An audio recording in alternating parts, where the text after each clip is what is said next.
রথের মেলাতে গিয়ে এত সুন্দর দৃশ্য দেখতে পাবো সত্যি আশা করিনি। হ্যালো এভরিওয়ান, আমি সঙ্গীতা। তোমরা সকলে কেমন আছো? তো রথের দিন বিকাল নাগাদ আমরা বেরিয়েছিলাম রথের মেলায় যাওয়ার জন্য। আর দেখো, মাঝ রাস্তায় গিয়েই এত জোরে বৃষ্টি আসলো যে আমাদের একটা দোকানের নিচে দাঁড়াতে লাগলো। বৃষ্টি একটু থামতেই আমরা আবার বেরিয়ে পড়লাম। আর বর্ষাকাল, নদী তো পার করতেই হবে। আমাদের এখানকার রাস্তার অবস্থা মোটামুটি বর্ষাকালে এরকমই থাকে, সারা জায়গায় জল জমে থাকে।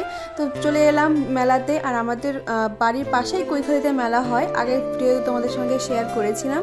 তো আমরা তিনজনে মিলে বেরিয়ে পড়েছিলাম মেলা দেখতে যাওয়ার জন্য। তেমন একটা বড় মেলা হয় না, তবে যেটুকু হয় আমাদের ভালোই লাগে। তো মেলার মধ্যে সবথেকে অ্যাট্রাকটিভ ছিল এই দোকানটা। এত ভালো লাগছিল ফটোগুলো, সে আর তোমরা নিশ্চয়ই দেখেই বুঝতে পারছো যে কতটা ভালো লাগছে।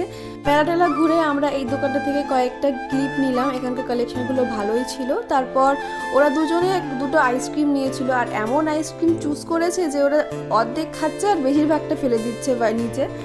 তারপর ওদের আইসক্রিমের যুদ্ধ কমপ্লিট করে আমরা চলে গিয়েছিলাম বাদাম নিতে। বাদাম নিয়ে মেলা দেখতে দেখতে যেই বাড়ির দিকে আসছি তখন দেখছি আকাশের সেই দৃশ্য, মানে এতটা সুন্দর লাগছিল দেখতে। আর জগন্নাথদেব নিজে বুঝিয়ে দিচ্ছেন যে তিনি এখানে আছেন। তো যাই হোক, তারপর বাড়ির দিকে আসার পথে এগরোল নিয়ে নিলাম। এগরোল নিয়ে বাড়ির দিকে রওনা দিলাম। তো আজকের ভিডিওটা এখানেই শেষ করছি। তোমরা কোথায় রথের মেলাতে গেলে অবশ্যই কমেন্টে জানিও। তো আজকের ভিডিওটা এখানেই, টাটা।